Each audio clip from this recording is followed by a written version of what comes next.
పేల మండల కేంద్రంలోని శివాజీ కూడలి వద్ద కార్గిల్ విజయ్ దివస్ని శుక్రవారం బజరంగ దళ ఆధ్వర్యంలో ఘనంగా నిర్వహించారు.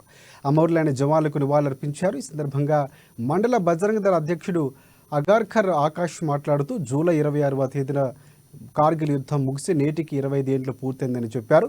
ఈ యుద్ధంలో అమర జవాన్ల త్యాగాలు మరువలేనని చెప్పారు. పాకిస్తాన్ నేటికి కూడా గుణపాఠం నేర్చుకోలేదన్నారు.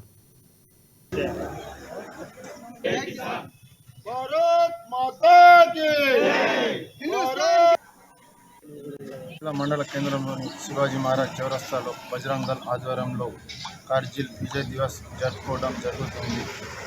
1999 మే నుంచి జూలై 26 తేదీ వరకు భారతదేశ ఇరు దేశమైన పాకిస్తాన్కు యుద్ధం జరిగినది.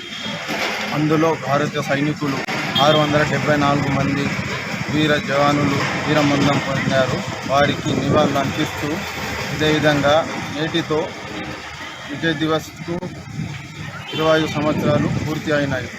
అందులో భాగంగా ఈరోజు బజరంగ దళ్ తరపు నుండి మేము భారత సైనికులకు ఘన నివాళి అర్పిస్తున్నాము. జై భారత్ మాతా.